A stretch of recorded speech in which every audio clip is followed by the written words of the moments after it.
without any fear of contradiction, and with all due respect to my brother here, Charles Ouma, and those who authored it, it's the most ridiculous, hopeless, useless, and bogus piece of legislation. That's harsh. I'm telling you. And I will justify my statement. Of course, we have had a number of, or a litany of useless legislations. But this one goes to the root of the Constitution, the cornerstone of the constitutional order. That is the sovereignty of the people. And that's where it is purportedly anchored, on Article 1 of the Constitution. But they are seeking to vulgarize it. Yeah, but it's they are distorting it. It's baptized protection of sovereignty. Go to Party 2, protection of Party 2 in the preamble of the memorandum, and read what it says. And I will explain it to you as an expert. Party 2.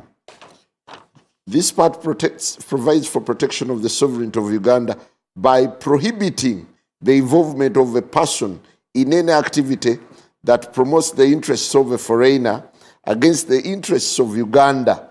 Clause 5.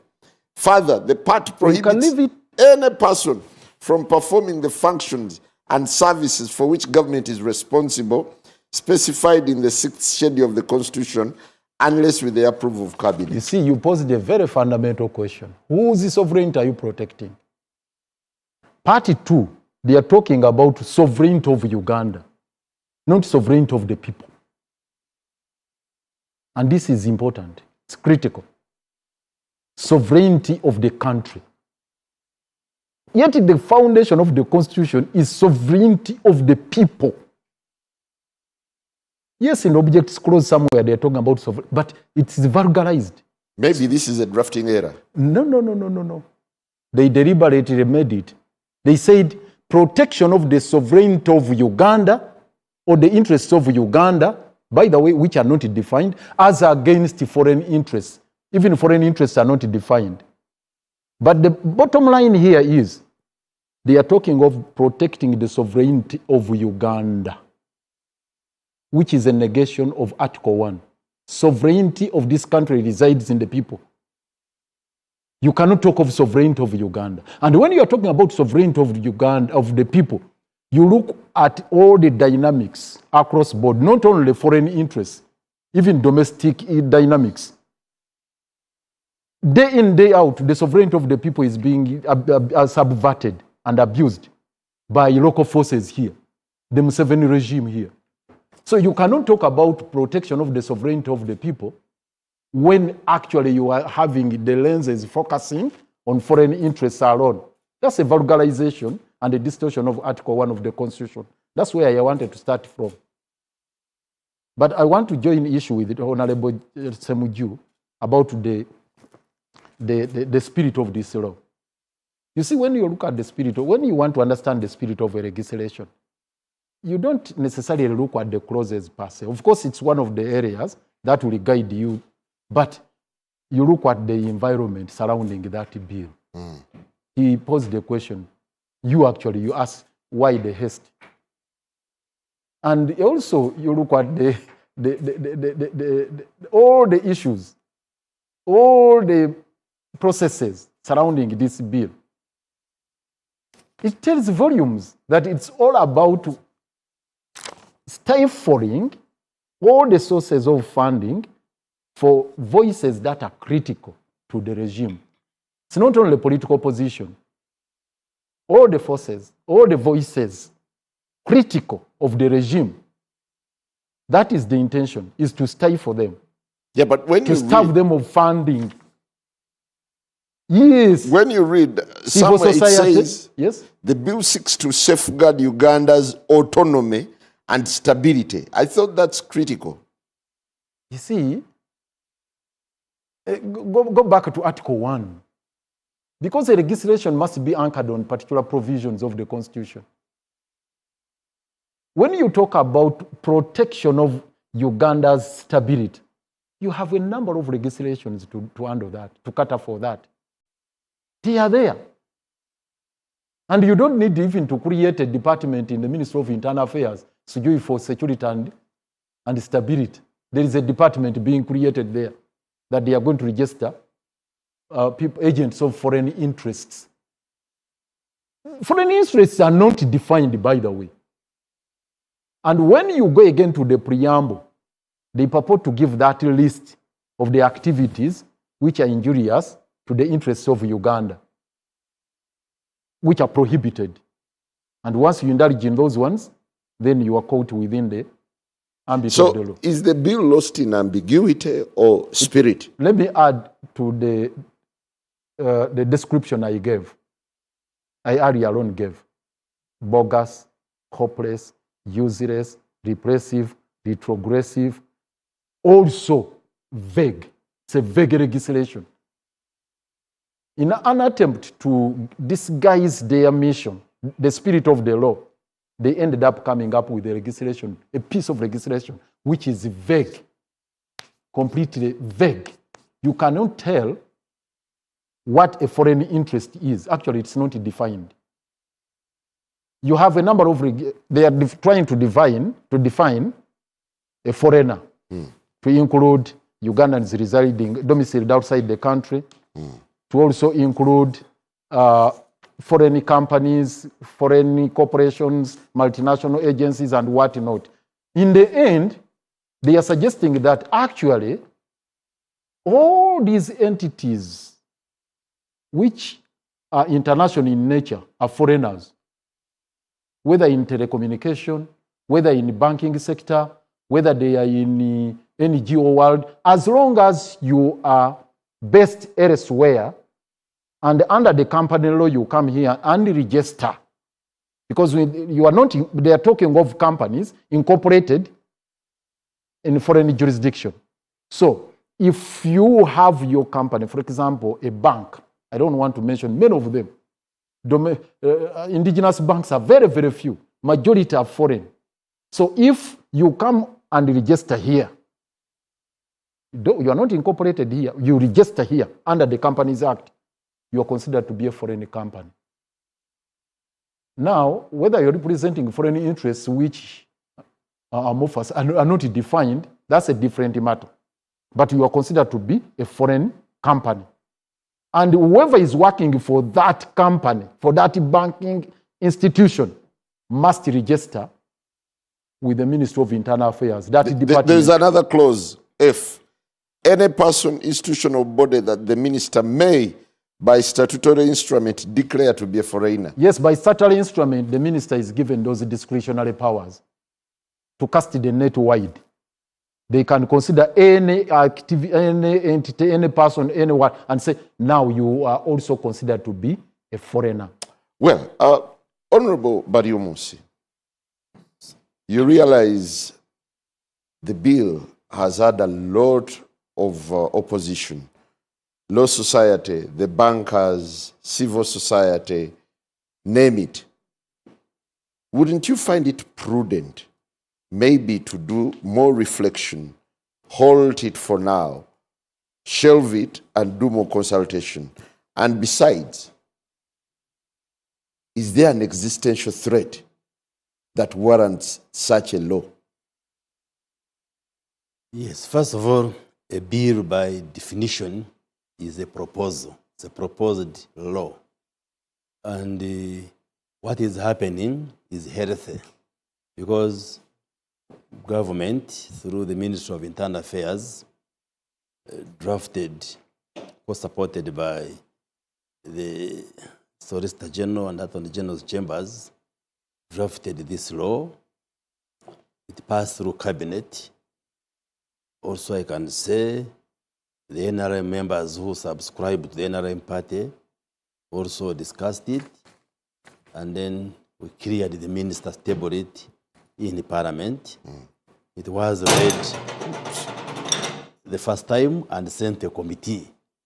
And at that stage of the committee in the parliament, all of us as members of parliament are given copies of a bill when a bill is brought to parliament.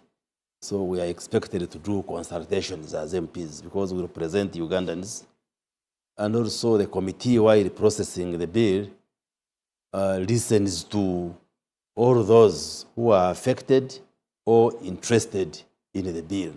And what's going on now in the committee is that they are receiving a memoranda and several interested parties are appearing before the committee to get views.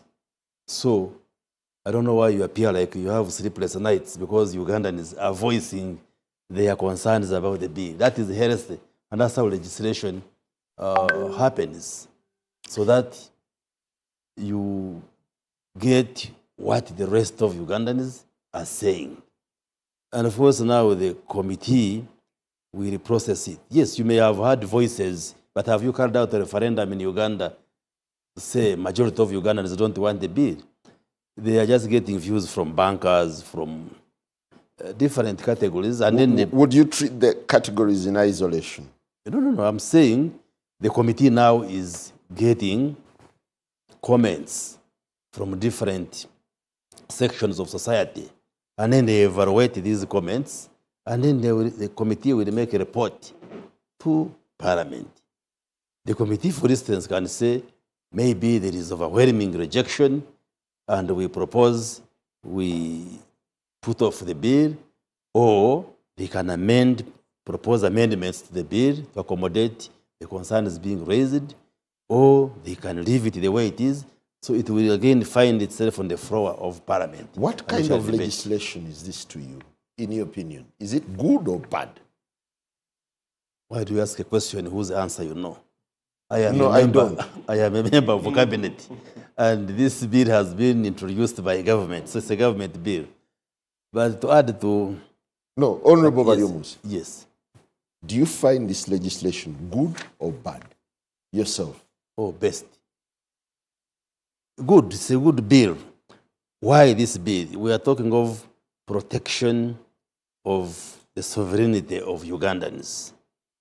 Okay, the road mayor says Uganda versus Ugandans, those are just semantics. Uganda is not trees, it is Ugandans. Just hold on.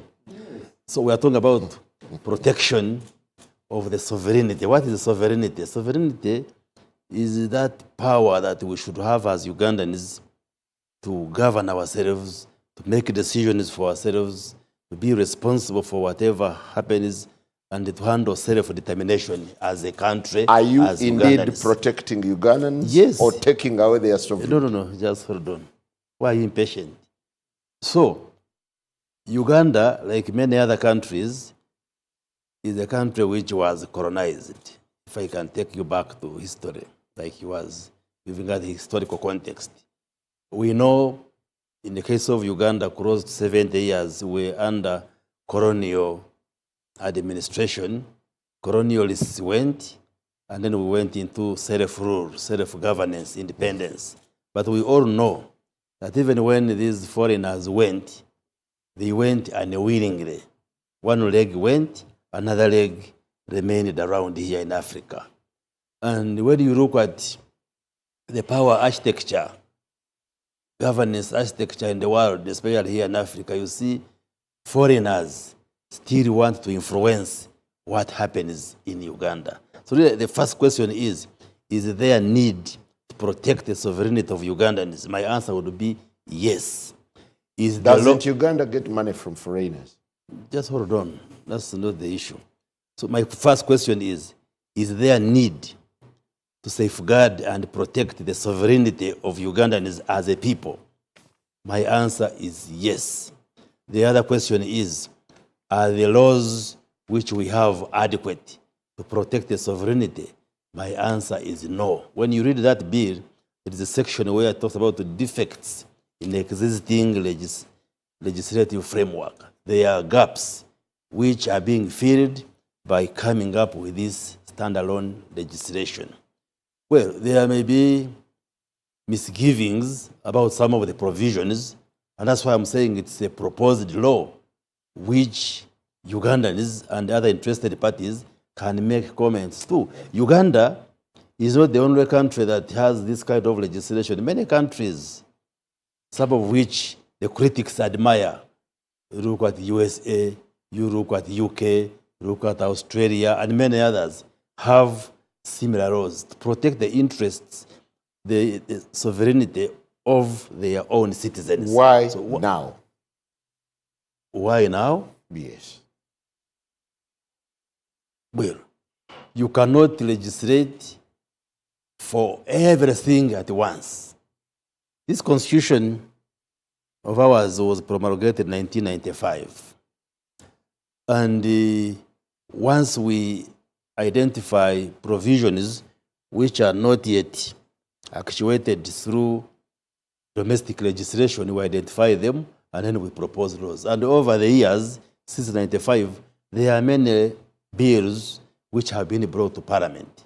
And now we have looked at the dynamics. Increasingly, this foreign interference with the affairs of countries is also moving in an upward trajectory.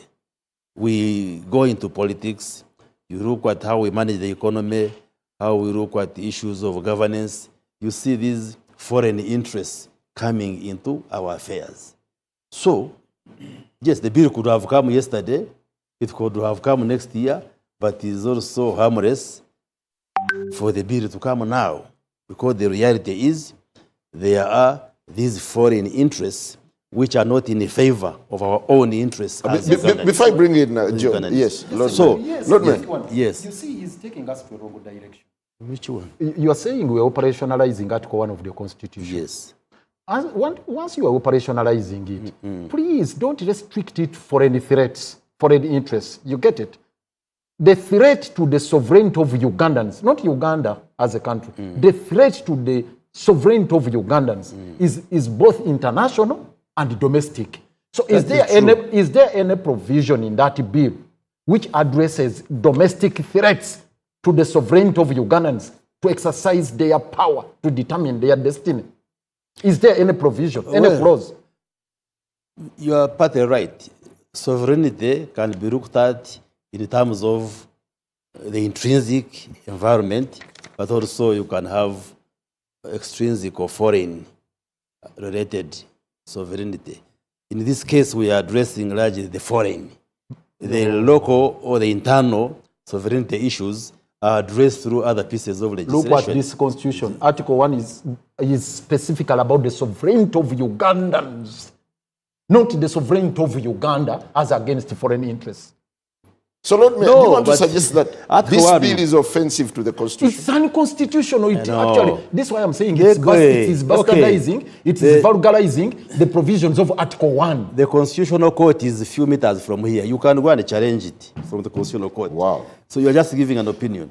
So, yes, in a nutshell, I think the people who are mainly criticizing, civil society and opposition. Lawyers. Legal brains have come out to challenge this. Yes, but this is also a legal brain. Do you know this is also a lawyer? Yeah, but the Uganda Law Society, for instance. Are you saying the Attorney General's chambers and the Solicitor General chambers, the lawyers there have less of brains? Are you saying the government of Uganda, the lawyers within the government have less of brains?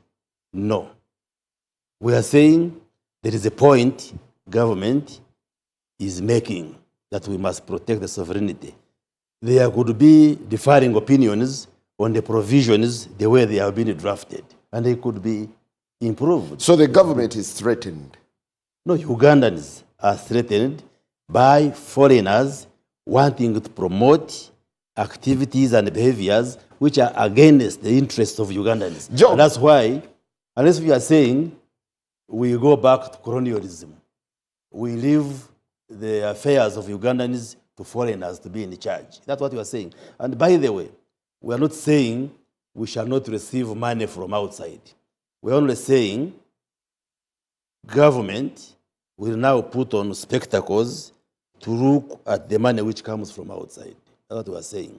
And we are saying if it is civil society receiving money, be transparent and accountable. If it is the political parties and the political actors receiving money from outside, be transparent and accountable. Yeah, but why do you demand accountability from us who are in the government? And you as civil society? But there are already existing laws. Just hold on. Financial intelligence. Just hold on. Why do you demand accountability and transparency from us who are in the government? And you civil society, you political actors who get support from outside, you don't want to be transparent. Why do you want to operate in the dark? That's the question Good to have we are you and share So it with is us. for transparency. What is your take on the bill in its current stage and the way it is being processed? First of all, each time I hear government officials talk about this bill, I get quite worried because it gives me the sense that the lie, that the assertion that has been made that this bill was cleared by cabinet and it was cleared by the caucus was actually a lie.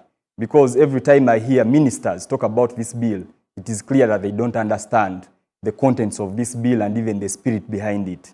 The people that cleared it in the NRM caucus in Entebbe, the members of parliament, when we spoke to them, they actually, we took them through the bill clause by clause, from clause 1 to clause 30, and they asked us, so what would you save in this bill? And when we took them through the bill, they actually said there's nothing to save. Now, the point I'm trying to make is that you look at these people, he's the Minister of Information, who should actually understand this bill. The Solicitor General, apparently, this bill was drafted in part with him. But when you ask them questions... Authors. Yeah, they are the authors. But when you ask them about this bill, they take you into colonialism. They are telling us stories about USA and other places. They are not addressing the contents of the bill. As Minister of Information, he should actually be in the know that there's a lot of discussion about this bill online, in the diaspora, everywhere, not just by civil society. And that actually is consistent with the lie that was told to the members of the NRM caucus when they were being convinced to pass this bill, that this is a bill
autocracies that I'm talking about, when they passed laws like this, what happened is that the relationship between the government and the citizens became one of more like servant-master relationship, whereby the citizens are the servants and then the governments are the masters. Now, at the passing of those laws, civil society, independent civil society were closed. In Nicaragua, over 1,000 were closed as soon as it was passed. Independent media was decimated. We have had so many, there was an exodus of citizens going into exile. Properties of and assets of research entities, universities were confiscated. And even with all those bad things happening in those countries, when you get this bill and compare it to those other countries, you realize that actually Uganda has benchmarked on those countries and made its law even worse. Because of all those laws that I'm talking about, this is the only law that declares its citizen a foreigner because they are staying in another country. Now, of all those countries, for 3 months plus. Whether it is 3 months or whatever, but the law doesn't even state how long the period, because it's possible that I can board a plane right now and go to Zimbabwe, and as soon as I reach there, I will actually be declared a foreigner, as per this law. Now, the other thing which is happening is that of all those economies that we are looking at, Uganda is actually the most vulnerable. Now, all those countries faced international isolation. A country like Hungary has been more like a pariah in the EU as we speak. It raised a lot of dust because of passing a law like this. And up to now, it's now like the outlier. It doesn't look like them at all. Those countries have been isolated by international financing institutions, by donors, etc. Uganda is so vulnerable in terms of its economy. As we speak, right now, for our national budget, the projection is that we are going to raise 24 trillion shillings from aid. Over the past years, we've been making such projections and we've only been able to raise between 3 to 5 trillion. Now, right now, if we are projecting that we are going to raise almost 40% of our budget from aid and we are introducing such laws, what does that mean? That we are going to face international isolation and donors are going to run away because you are closing space for civil society, you are closing space for the media, you're closing space for your religious institutions, you are closing space for your cultural institutions, for your medical professionals, etc. Because this law actually, as is at the moment, it has serious implications for the churches, for the mosques. If you look at churches, a lot of them who are really intervening even in terms of education and health, because you know that some of the best hospitals in this country and health centers are actually run by the churches and mosques. The schools are also run by churches and mosques. Now, these are not running them that way because they are raising money locally. They are raising money from outside. But when this law is passed, those churches, those schools, hospitals must register as agents or foreigners. Well, we'll take a very short break, and when we return, we'll still be asking whether this is yet another draconian bill that seeks to give government more big brother powers. We'll be back.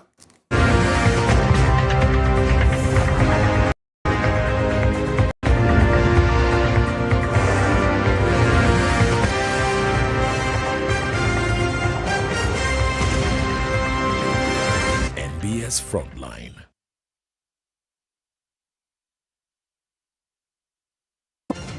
As Uganda prepares for a defining moment, the nation turns its eyes to the presidential swearing-in ceremony this May 2026. NBS Television brings you unmatched coverage from the Kololo Independence grounds with in-depth live broadcast that captures every moment as it unfolds. Organizations, development partners, MDAs, and elected leaders take part in this historic occasion. Share your congratulatory messages and connect with millions. Call now 0772 860028.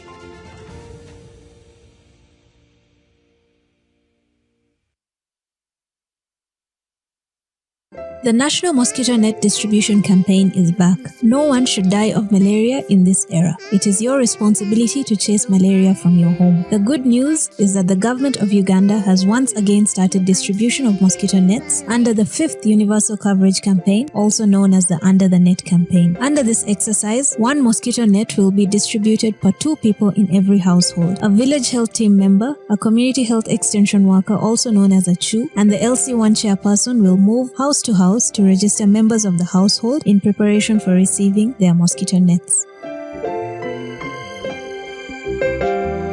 Do not lie back. Ensure that you register all your household members to receive a mosquito net. On the distribution date, move to your distribution point and receive your net. Mosquito nets protect you and your family members from infectious mosquito bites that lead to malaria. Ensure that you receive the net, hang the net, and sleep under the net every night.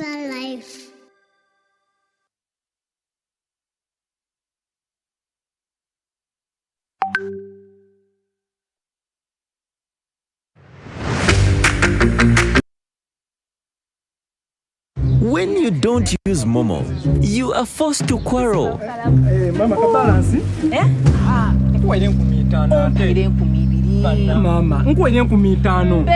Ompaire 15. Abantu abakulu atandise obuyayi mwena. Obuyayi obuliga. Iwe. Ngobi yanko bantu sente dange nizade kolera ngobi nankolera sente dange.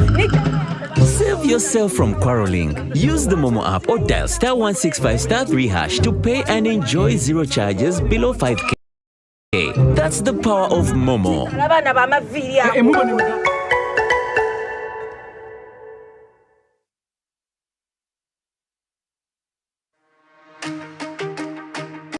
When the news moves, you move with it on AfroMobile.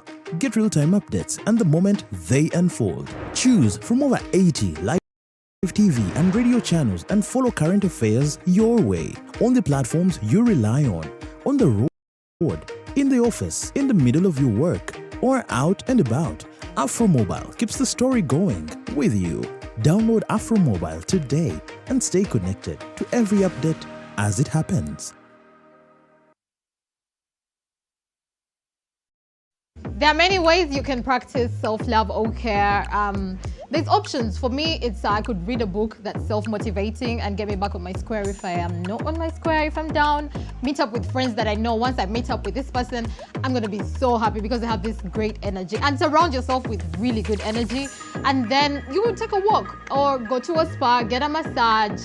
You know, sometimes your muscle, like, let me tell you, there's nothing that is as draining as having sore muscles. So if you could get that squared away, then I would advise anything that's really going to make you pause, shut out everything else, focus on yourself so you can, you know, reset, and it will actually help you go around whatever you're doing in a better way.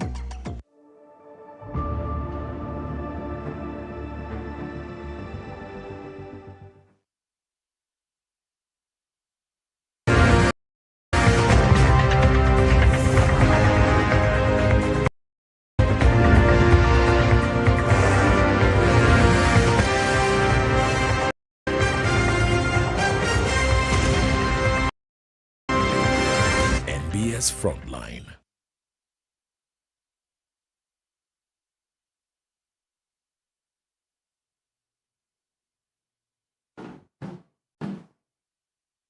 Welcome back as we continue analyzing the Protection of Sovereignty Bill 2026, asking whether government is walking a very delicate path on constitutionalism. Well, Honorable Semujju, how much processing has this bill faced so far? I've seen the minister for just I've seen the Attorney General before Parliament today, before committee.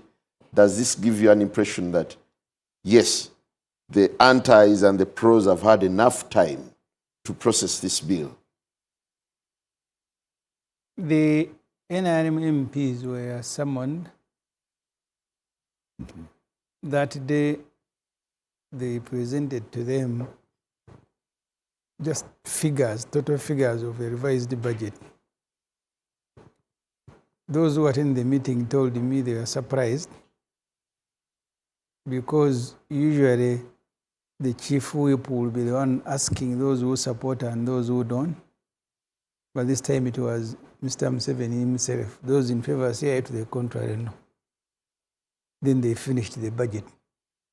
No debate, no asking any question.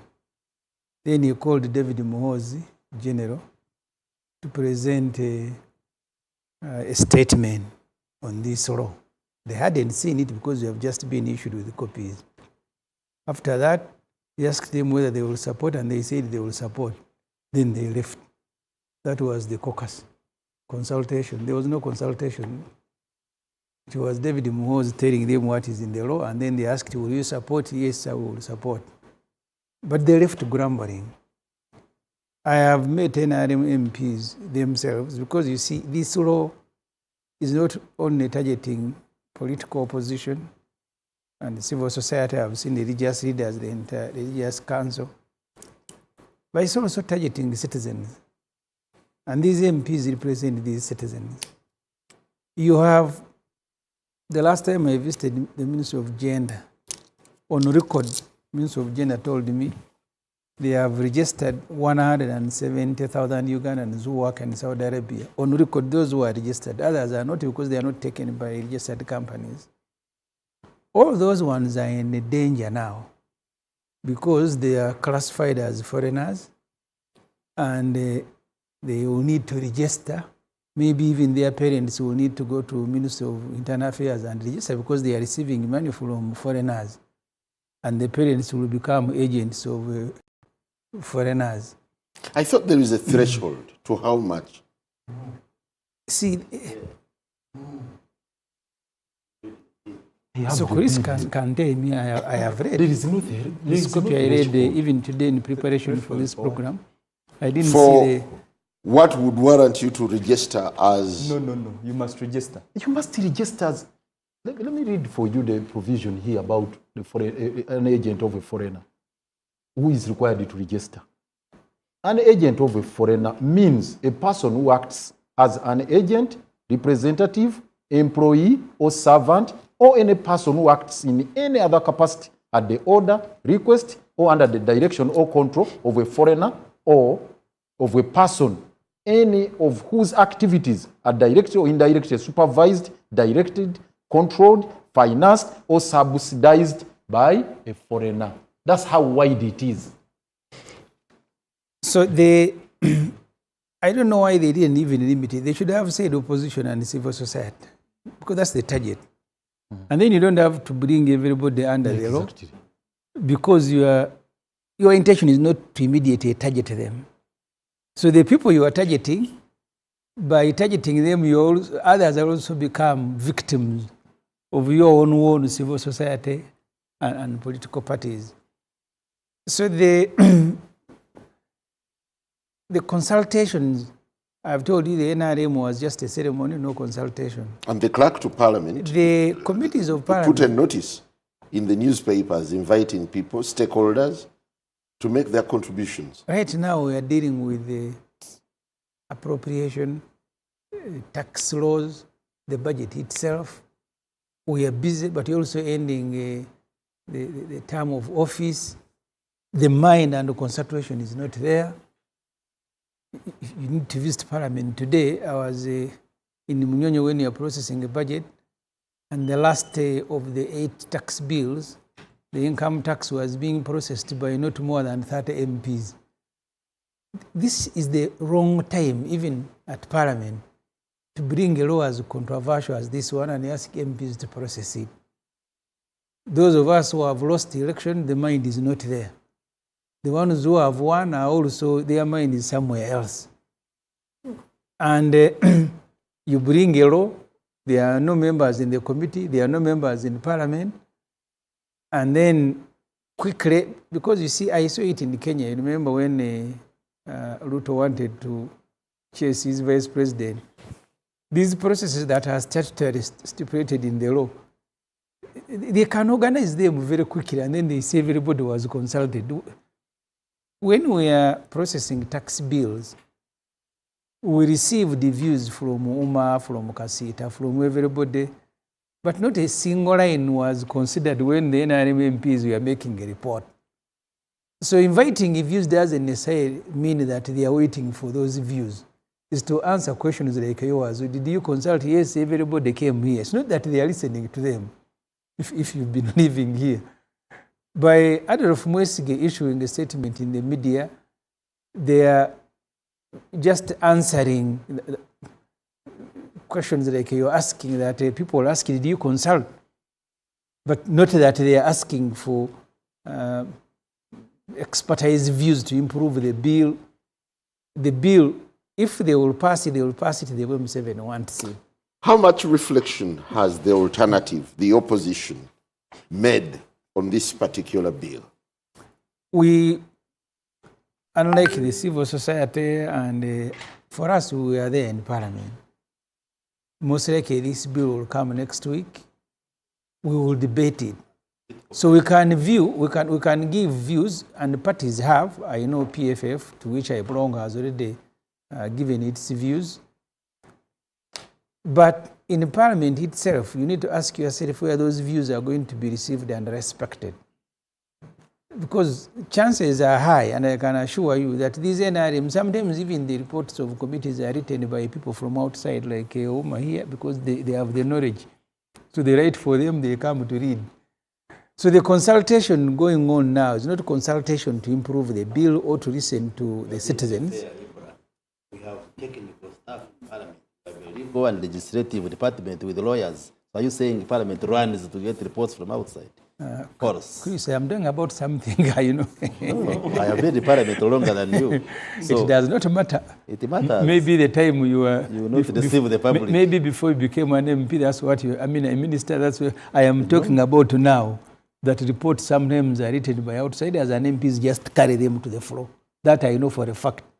Like which committee? I don't want to go beyond that. Mr. Uma. So the consultations going on, the question you asked, are not consultations to change anything or to influence this legislation. Are consultations to back up argument that the citizens have. You've seen Chris here, they've said, we are discussing, people are giving views, and that's where it will stop. Okay. Is there any effort to stop this bill in its tracks? We will in Parliament. First of all, ordinarily,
Could the different views that have been voiced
happened in Islamabad. Now the second round.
Of 2 billion or 4 billion for one failing to register as a representative of foreign interests. Is that or 20 years in prison. Or 20 years in prison. That is outrageous. Does that require me to appear before the committee telling them that this is absolute hogwash? It's something stupid. Which yep. should. But the clerk was courteous enough to invite you. This is what I've to make your contribution. And I've always been suspicious on all those bills, starting with the bill the Honorable Semujju was talking about, the age limit, the Tojikwataku. Every time you see Adolf Mwesige's notice in the papers, there's something fish about that bill. He is the clerk. Not every, let me tell you, I know. And I respect him very much. This is what I'm telling you. It's not Adolf. By that time, it was Tandekwire. Yeah. But this what? It must have been another person. Chibirigi. Okay, fine. Tandekwire had left. Well, the point is, the clerk, anyway, let me say the clerk. Because not every bill which is presented before Parliament invites a notice in the press that it is presented, it's published there. It's not the case. The other thing which I wanted also to talk about, one aspect which is also outrageous, and this Charles Ouma will also agree with me. In chapter 6, no, schedule 6 of the Constitution, you don't have a copy of the Constitution there. The framers, the promulgators of the Constitution, wanted to dichotomize the functions which are a pre-reserve of the central government and those which are for local government. They listed them. Now, when these people were coming up with this bill, they got these functions ordinarily vested in the government, the central government, to say these ones are excluded from external financing. Totally excluded. Even if you are registered as an agent of a foreigner or a foreigner, you are bad. And when you look at the list here, including the judicial, and the judiciary, the justice sector is financed by external financiers. Now they are saying no external financier is allowed to finance the judiciary. They are excluding it in this bill. That's how absurd it is. So does that require me to go there and tell them that, please, this thing is defective? It's absolute hogwash. Throw it in the dustbin. Does that require me to be there? Yeah, so but that is one. The other thing is... I want you to look at it this way. These are expert brains. But I've told you these aspects. I've given you these aspects. And Charles, do you want to suggest that they are not the ones behind the drafting? This is what I'm telling you. You see, when something is brought in bad faith, there is that evil hand which is pushing it. The evil hand may not be Charles here. May not be anyone in that Attorney General's chambers. Those may be just purveyors, couriers.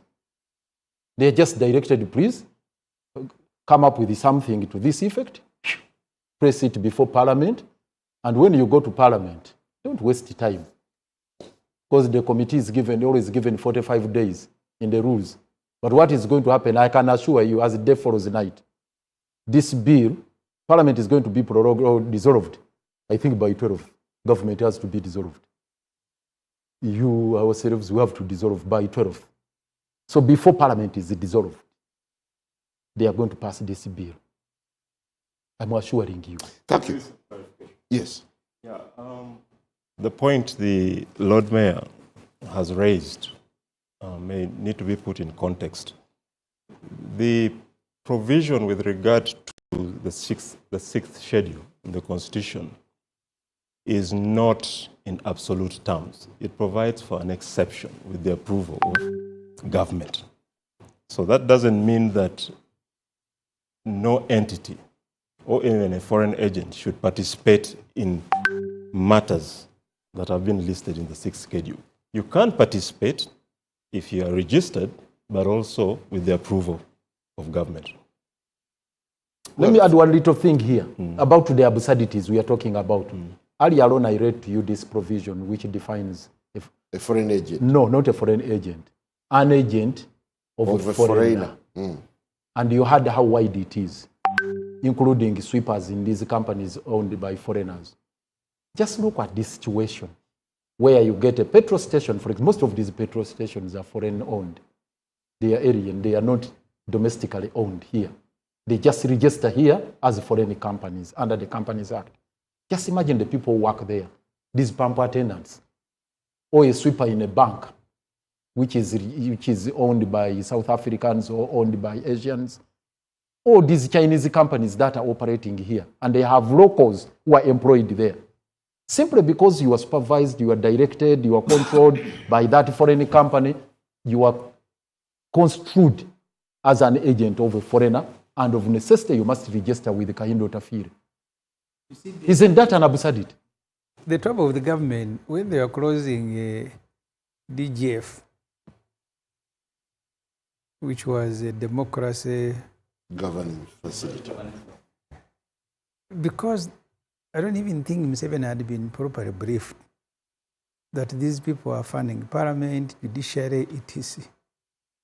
Because they also funding seminars of political parties and I think civil society. They woke up one day, but the biggest amount of the money was going to judiciary and parliament. So because they were targeting civil society and political parties, we all lost the money. Now you are processing a budget and there are unfunded priorities at parliament, in the judiciary, because they wanted to stop political parties from benefiting. And you need to understand the mentality of Mr. Museveni. When the Netherlands Institute for Democracy came here to help us, they were giving political parties computers, training youth, and so on and so forth, but also calling for a dialogue. Say now the dialogue I will sponsor. In the meeting with at Munyonyo, he says now, these ones we don't want. I must be the one funding. When he meets the religious leaders, he must be the one funding. Yet he's also looking for money from outside. This budget that we'll be handling tomorrow, 11 trillion is listed as money, because if you look at the government borrowing plan, the borrowing plan has a formula of 65-35. 65 of the money that will fund the budget is going to come from, it's a formula for borrowing. 65 of the money that will be borrowed, which is 40% of the budget, is going to be borrowed from domestic. They call them domestic. But even what they call domestic are all South African banks, Stanbic and Standard. And then 35 is going to be borrowed from outside. So they are looking for money from outside. They are saying nobody.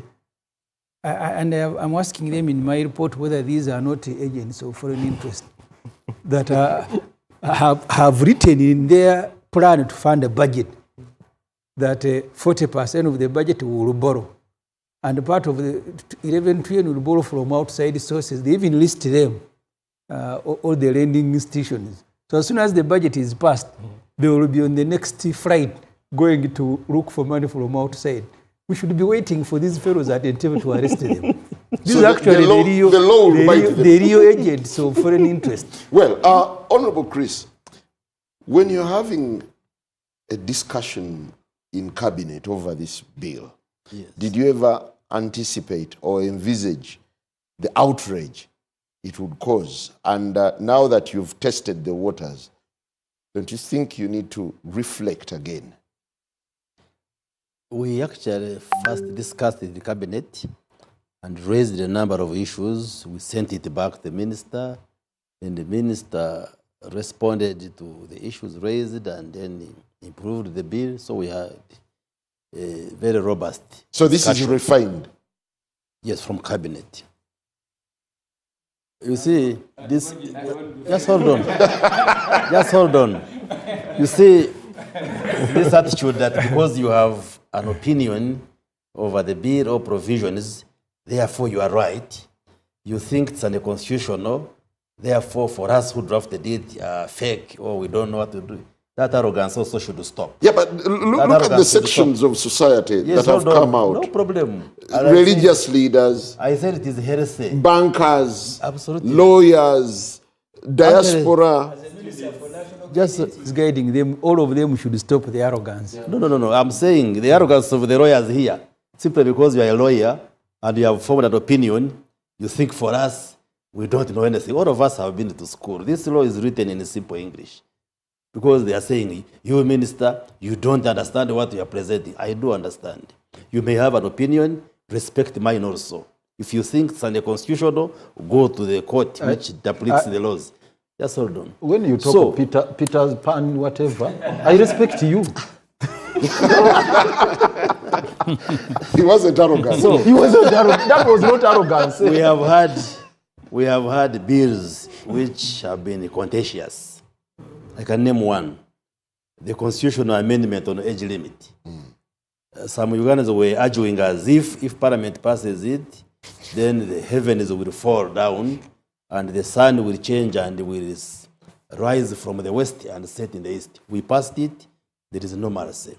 But what was the process of passing it? We had a contentious discussion. That's a big question. Yeah, people are still nursing their backs. The military raided the parliament. But it passed. And are you proud of that process? No, really? but it passed. No, it passed. Should it pass at gunpoint? Just hold on. We had a contentious discussion on rationalization, especially taking the functions of UCDA to Ministry of Agriculture. People were saying, oh, the military again came People in. were saying, our coffee is being taken. Has anybody's coffee plant been uprooted by government? You answer. So even this will come to pass. What is happening is healthy and doesn't worry us or bother us as government. We have brought a proposal. It is there for Ugandans now to react to it. Yeah, but and we are receiving the reactions in good faith. So don't think that because the bankers have comments, the religious leaders have comments, therefore it is negative. So who is for it? If bankers have commented, lawyers have commented, civil society has commented. Yes. But these are representatives of Ugandans. Yes. So in whose interest is this bill now being? Ugandans. Which Ugandans? No, hold on. Is it the Which first Ugandans? time? Is it the first time Ugandans are commenting on the bill in the parliament? Actually, the right process should be like that. That when the bill goes to the committee, recently, as many just information, a couple of weeks ago, when Rumo was pushing that bill, and many people rejected it, the speaker pronounced herself and said, if all the people who have appeared before the committee have rejected it, what business have we got to do with it? You withdraw it. That's even not the work of the speaker. She was wrong. The speaker, that's not her work. The work should be the committee. The committee which should listen to Ugandans or any other person interested. They should make a report and bring it to the House. Government seems to be hell-bent on passing this bill at any cost. That is your view. To the extent of calling people with divergent opinion arrogant.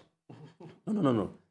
Yes, you are being arrogant when you say the minister doesn't know what he's presenting. I know. I have been to school the way you have been to school. You can have a viewpoint which is different from mine, but don't take yours to be superior to what I am saying. So let's give a chance to the Committee of Parliament to process the bill. They will listen to as many interested persons as possible. And then they will bring a report back to Parliament. If in the opinion of the committee, for instance, that the bill should be thrown out, they will say so, but the final decision will be taken by the Parliament of Uganda. It is not correct to say that the committee members do not value the comments from the public. That's not true. I have been in the Parliament for 20 years. It is not true that the committee has inability or is deficient. It can't write a report. It depends on people from outside. I think that's bastardizing parliamentary work.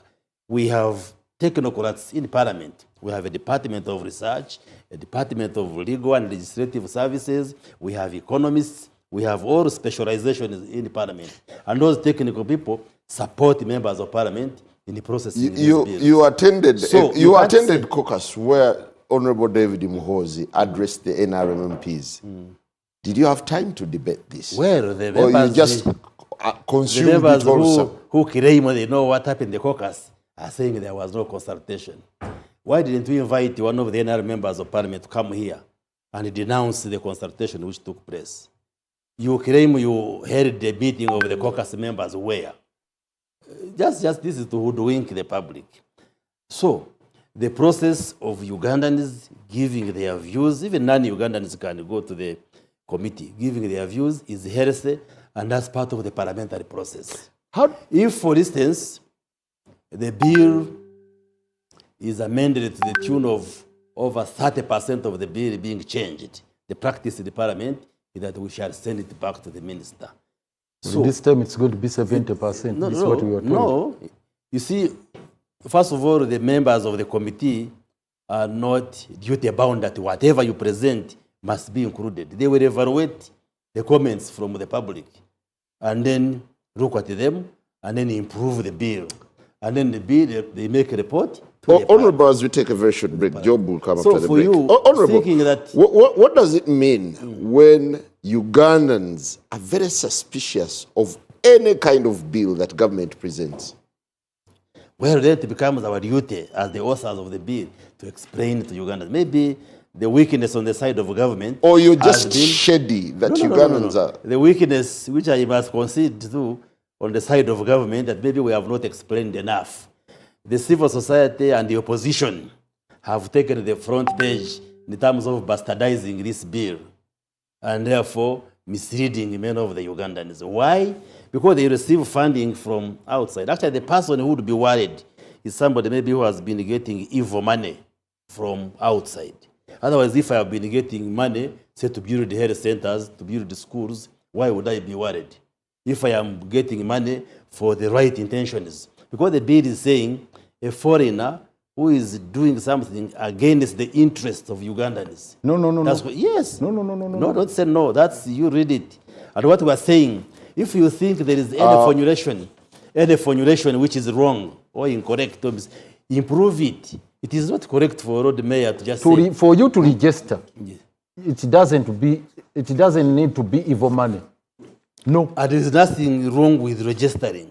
That's where you go wrong. If you say a foreigner should register, if you have a relative, what do you lose? If you have a relative in Dubai and they are sending money here to help their relatives here, say with the domestic affairs, school fees or what, must I register with the Kayindo Tafire to get school fees from my relative who is in Dubai? But who told you the Minister of Internal Affairs will forever be General Kayindo Tafire? He's the one who now someone could come on the national TV and say, because the Internal Affairs Ministry has generals, Otafire, Musanifu, David, is really just political parties being are required under the Political Parties and Organizations Act to file returns. Yes. If you have received the money, you must declare to Electoral Commission how much and where it came from. Why are you now asking And there is me, a ceiling. Yes, why are you now asking me to go to Internal Affairs? Because already the law requires me to file returns, disclose how much money to the Electoral Commission. That is specific for political parties. Yes. Now, the Electoral Commission. Now you are telling me to do both registration. This one is targeting foreigners or agents of foreigners. Well, Job, I'll give you time to make your rebuttal, but let's take a very short break. And when we return, we'll actually be asking Job, why is civil society up in arms? Could it be that you are actually receiving dirty money and government now wants to impose? We'll be back.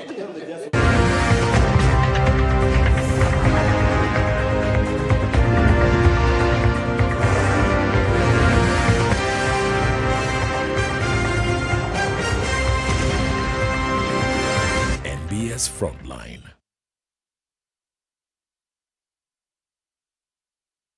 In a digital world, not everything is what it seems. False stories today spread faster than truth, leaving us all wondering what's real. Disinformation misleads, misinformation misguides, and spreads confusion and fear. Dismiss, a campaign to help you think critically, question wisely, and verify thoroughly. Join us. Let's build a more informed Uganda, one truth at a time. Dismiss, inquire, verify, confirm. Together, let's fight fake news.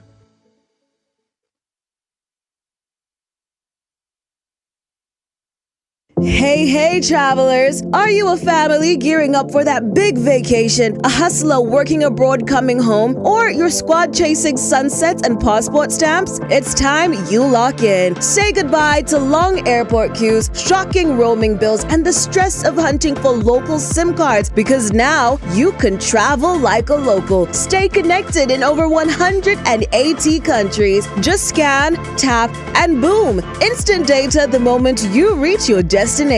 Get your Rogue Travel eSIM today at travel.roguetelcom.co.ug. Contact us on 020-5000123.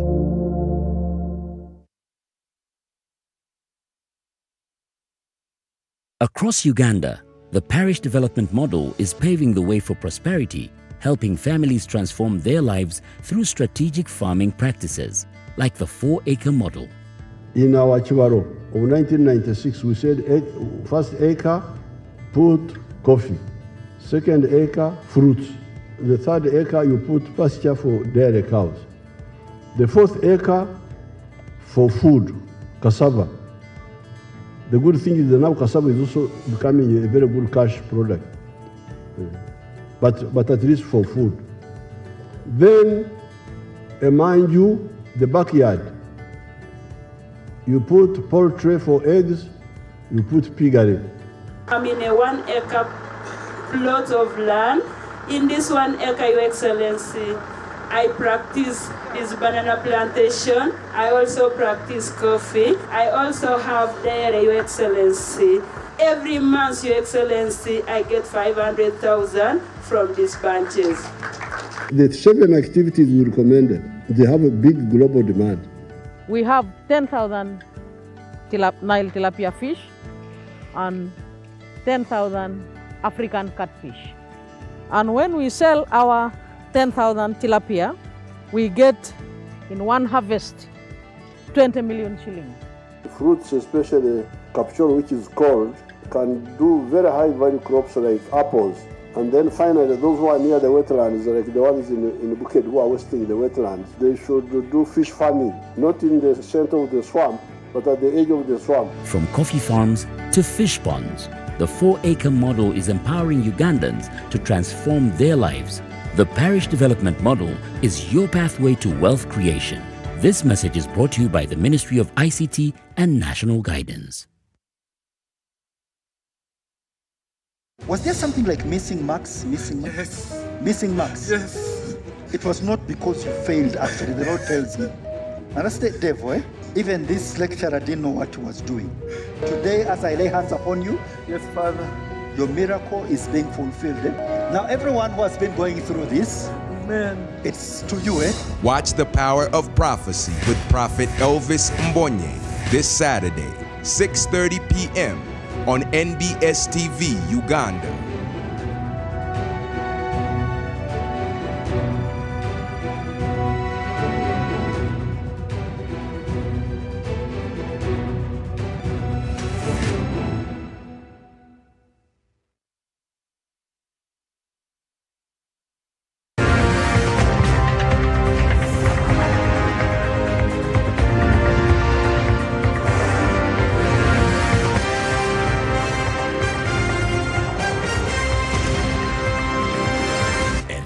Frontline.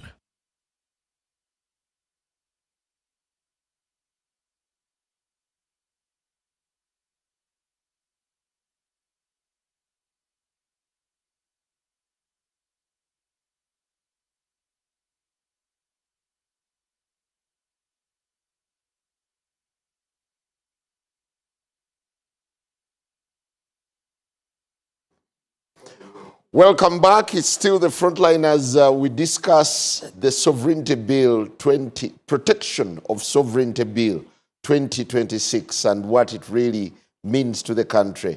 Well, the bill stipulates quite a number of penalties towards offenders, including being imprisoned for 20 plus years, among others. Of course, there is also a fine of 2 billion. That comes to about 100,000 currency points. In another, that's all for promoting foreign interests against Uganda. There is still a lot of ambiguity on what foreign interests means. But well, as the bill undergoes the process, why is civil society so scared? Unregistered. If you are a representative of a foreign land, you are not registered. Say you were a sweeper in a commercial bank which is foreign. I think you have... yes, this is what I'm telling you. The offense you have committed carries a sentence of 50,000 currency points, that is 1 billion, or imprisonment for 10 years. For a sweeper? For a sweeper. You go and read the bill. Well, Job. So why is civil society so scared?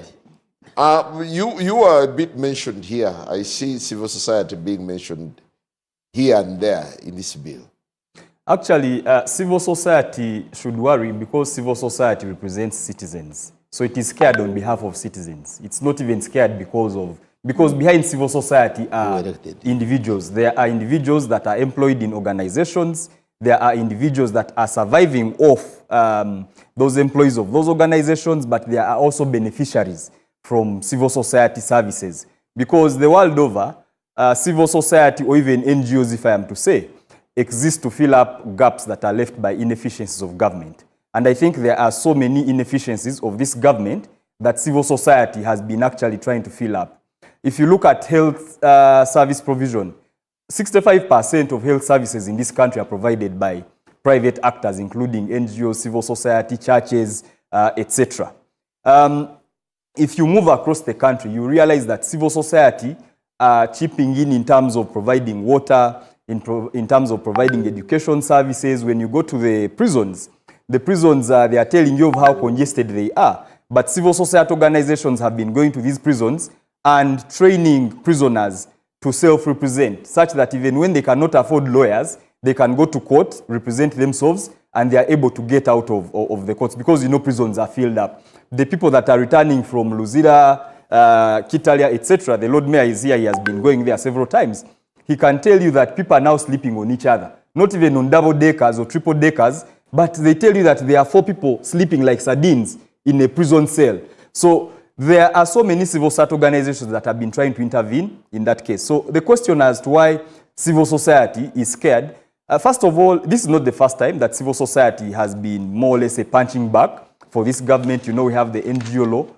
As we speak, actually, it is very surprising that we have this law, because there's another process which is ongoing, the regulatory impact assessment of the NGO regulatory environment, which is going to come up with a new law for NGOs. It is going to come up with a new NGO policy, regulations, etc. There are so many other laws that are also regulating civil society. So there's over-regulation of civil society. But for me, I think... For a while, your relationship, the relationship between government and civil society has been frosty. Do you imagine it's getting more complex? And how complex can it get? So let me say this, that actually there's a way in which the government has lied to Ugandans to believe that this law is about civil society. Because if you read the memorandum of this bill, it talks about civil society. And actually, it has 3 objectives. But 2 objectives are targeting civil society. They are making the claim that there's an increase in NGO funding, which is not regulated, interference in activities of government. Yet, actually, in reality, there's no evidence that they are giving in terms of civil society intervening, but also the actual reality is that financing to NGOs has actually, over the last 10 years, reduced by over 80%. That most of the NGOs actually right now are struggling because of lack of funding. You know the story of the departure of DGF, which was also occasioned by government. Last year, but one, USAID closed. Majority of the NGOs that were benefiting from USAID funding actually have also shut down. So there's no funding for civil society anymore. So if this law is saying that the basis for being created is because there's an increment in funding for civil society, it's actually a lie. But the point I want to make... but you are explicitly mentioned here, foreign aid to civil society that comes along with conditions and parallel programs which conflict with government programs. Simon. This has given external donors significant influence over Uganda's political, social, and economic landscape, which has resulted into the erosion of the values we hold sacred as a nation. It has also undermined our right to self-determination. So let me say 2 things on that. The first thing, I think I've made the point that actually there's no evidence in terms of what they are saying. They are telling lies because financing for civil society has reduced. But the second thing I want to say is that also government is being disingenuous, because when funding comes to this country, when donors bring money to this country, over 95% of the funding that comes in is actually going to government. Okay? Civil society is receiving just about 1% of that funding. The rest is going to other sectors, maybe religious institutions, etc. So civil society is just receiving a snippet of that funding. So the question is, why is it that when this funding comes, which is coming from EU, from US, from the DENS, from wherever, when the funding is going to government, which is 95% plus, the government is actually, these are not interests of foreigners. But when it goes to civil society or any other actor, then foreigners are trying to influence the affairs of the country. But I think the most fundamental point to make is that this bill, as crafted, much as the memorandum is talking about civil society, when you read it from clause 1 to clause 30, there is no single clause that is specific to civil society. These clauses are touching every Ugandan. The bill has cast a very wide net. If I were to describe it in terms of a fishing net, the net goes into an ocean, it catches a shark, it catches a Nile perch, it catches tilapia, it catches mukene, it catches snails, it catches, there are these things which are put in dog food and chicken food. I don't know what they are called. It catches all those things. It even catches sand. That is the kind of net they have cast. And so it is not clear actually as to what exactly these guys are trying to regulate. Now, if you read this bill, I would like you to go to clause 11. You here. No, let me just help you make your case just briefly, Simon. Because he's saying there is no clause specifically regulating the activities of civil society. But in the preamble, it's plain language. They are criminalizing. They are declaring activities. They are criminalizing activities of civil society. You read it. This is the language here. Lord Mayor, I hear you, and I totally agree with you. The point I am making is that they are not criminalizing the activities of civil society alone.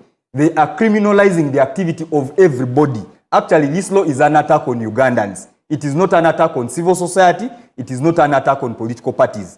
It is an attack on religious institutions. It is an attack of churches. It is an attack on the Muslim faith. It is an attack on the cultural institutions. It is an attack on the Buganda. It is an attack on the Kadamas that are working in the Middle East and wherever. It is an attack on every single Ugandan.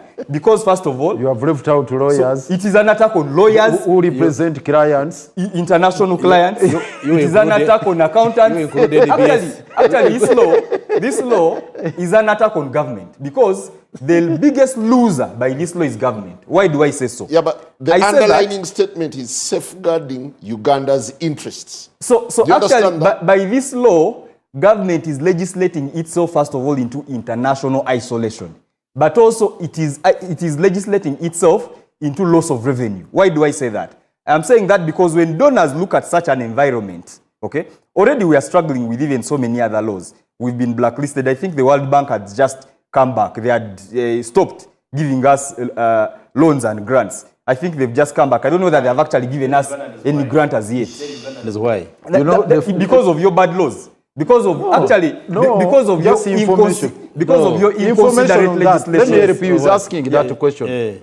This financial institution, financial intelligence authority. Homosexuality. No, the financial intelligence authority. No, because of the homosexuality law. Actually, why do you want us to feel shy? Because no. Government was on the grey list of the FATF, not because of the anti-homosexuality law. It was on the grey list because it was failing to regulate the actual money laundering, and it was using the anti-money laundering law to target to persecute civil society. That is why, to persecute civil society, and using that financial intelligence authority. And that is why one of the conditions to remove government of Uganda from that grey list. One of the conditions to remove government of Uganda from that grey list was the removing of civil society from being accountable persons. And they went to parliament and removed civil society. And they were removed off the grey list. Now they are coming up with this evil law, as the Mulodi has described it, which actually is going to take us back onto that list, which is very unfortunate. You wouldn't impute evil on people like Ouma. Ouma, with all his experience as Deputy Solicitor General, has told you how much input, how much benchmarking that they made. Simon, Ouma is a handmaid. He's rather midwife. You can't blame a midwife who never helped the person to conceive. He's not responsible. He's not the one who helped the government to conceive and come up with this bill. Simon, let me first clarify that. He's a midwife. The reason I would call this law evil is because this is the only law I have ever heard of that strips an individual of their citizenship simply because they are staying in another country. We are going to have... This is what the law is saying. I don't know that, Honorable Baryomunsi, I don't know that you've read this law. I have. This law is going to make people stateless. He's the Minister of Because we have so many, we have so many people that are living in other countries that actually don't have citizenship there. Even when our Ugandan laws actually provide for no citizenship. There are so many people that are living there that are not citizens. Yes. When this law strips you of your citizenship, the law you is become saying, stateless. Just briefly, the law is saying, for purposes of this law, somebody who is resident outside Uganda will be treated like a foreigner, but you don't cease being a citizen of Uganda. Simon, can you read the provision the for, moment for you Uganda, are resident, you are domiciled outside Uganda, you are a foreigner. Yes. No, for purposes of this law. No. For purposes of administration of this law, but you don't cease being a citizen. You don't cease being a citizen of Uganda. A foreigner, a non-Ugandan citizen, A. B. A Ugandan citizen residing outside Uganda. For purposes of this law. Where is it? For purposes of this law. So are you saying you will lose citizenship by that? Yes, that's what the law is saying. That's what the law even empowers the minister by a statutory instrument to declare someone a foreigner. At any one time. time. For purposes of administration of this law. Yes. So isn't it giving too much latitude?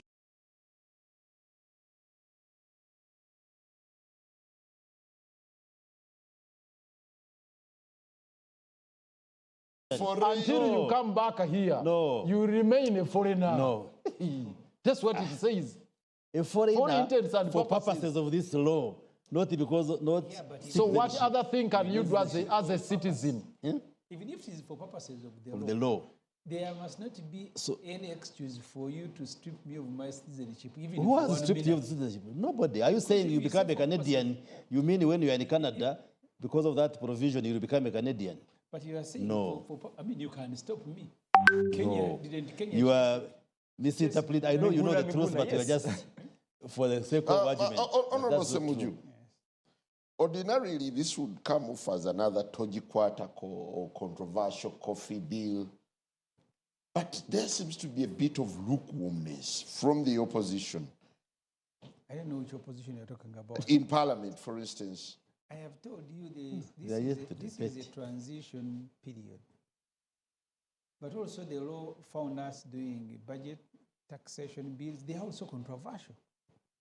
Because if you look at the taxes that have been imposed, because we are divided, we've divided ourselves. As you are dealing with the income tax, they are telling you sovereignty bill is also on the way. So we're just running around like mad people.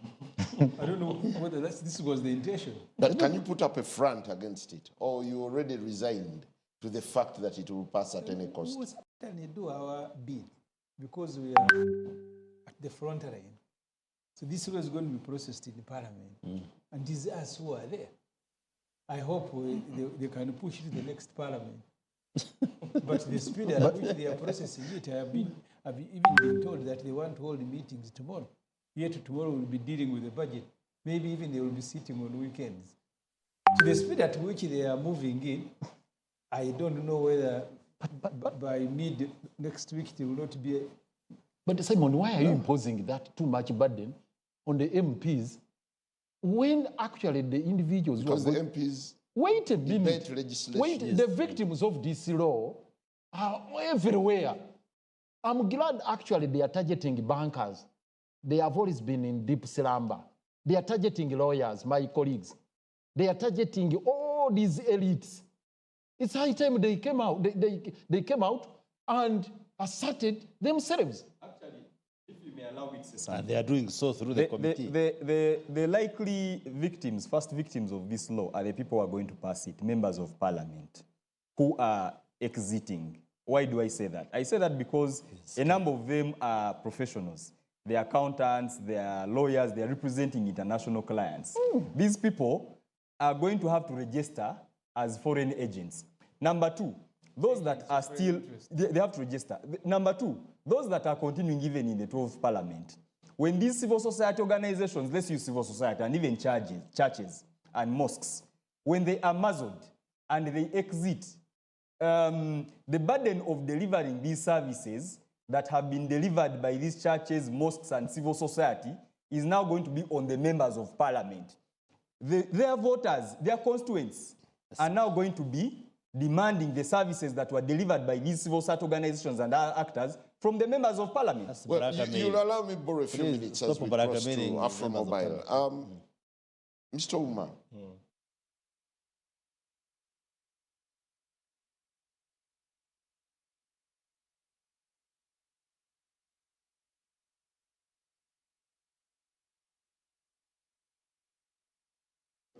is allowed to speak on this particular bill. And I'll say this. Let's understand the purpose of this bill. Is it your interest to defeat government development? Is it your interest? The government is saying that when you supplement, you need my permission. If you don't seek permission, you are in trouble. Yes, correct. And also, is it in your interest to defeat government policy? These are the tests that we should be using. That's why we need to debunk the idea that, all right, we have our sisters and brothers abroad who remit funds for a mother, an elderly mother, for her medical bills. What has that got to do with defeating government purposes? No, you have to go to the ministry to register. Exactly. Yeah. If at all the funds that you're going to use is intended to influence government policy. No. There's no qualification to that effect. No. It is actually there. Look at section 2. It lays out the kinds of funds and the intent of the use of those funds. No. So it's not so much about foreign funds coming into the country. It is about the usage of those funds. That's the purpose of this bill, because the idea is we need to avert the promotion of foreign interests. The spirit is questionable. Parts of cross-sections of the public who would be welcoming and embracing this law in the interest of the sovereignty of Uganda are questioning the spirit. How cleaner can you come? So are you saying we should allow foreigners to come and do anything they want here, even when it's against the interest of Ugandans? Is that your argument? What are you querying? But what are the interests of Ugandans? What are they? Oh. Yeah, I think that's you need to define them for us. What are the interests? Which are those interests such that we don't interfere with them? The interests are defined in Article 1 of the Constitution. What are they? That the power belongs to us Ugandans.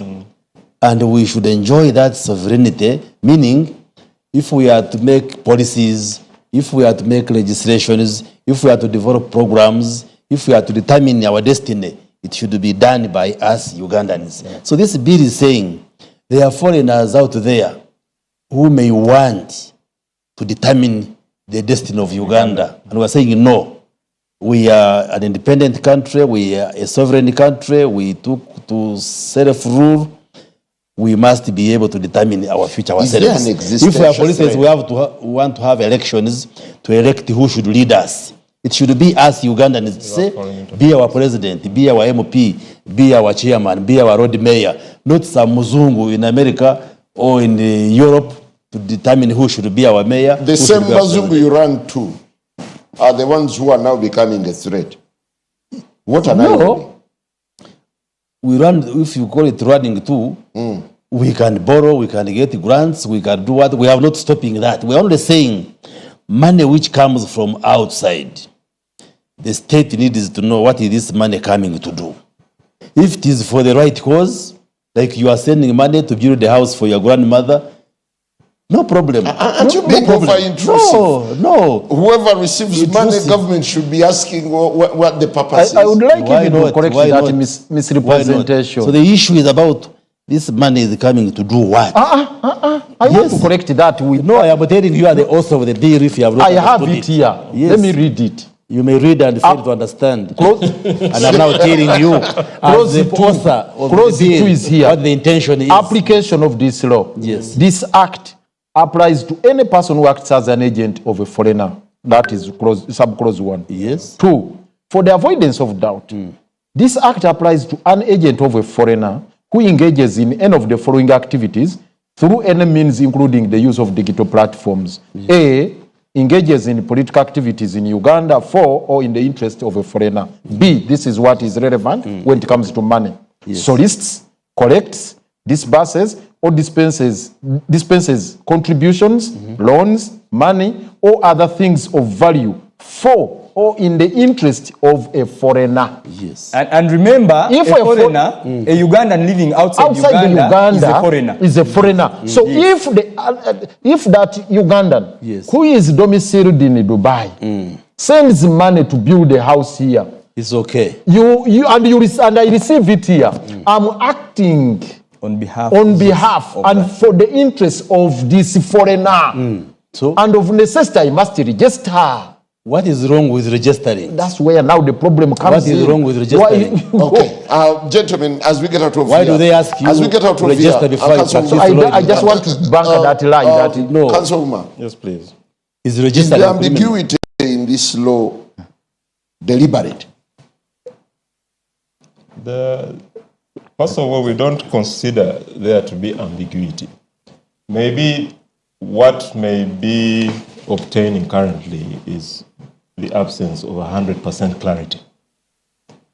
I think the Honorable Minister of Information has clearly highlighted that there's a need to educate the masses and explain to them, where are we coming from?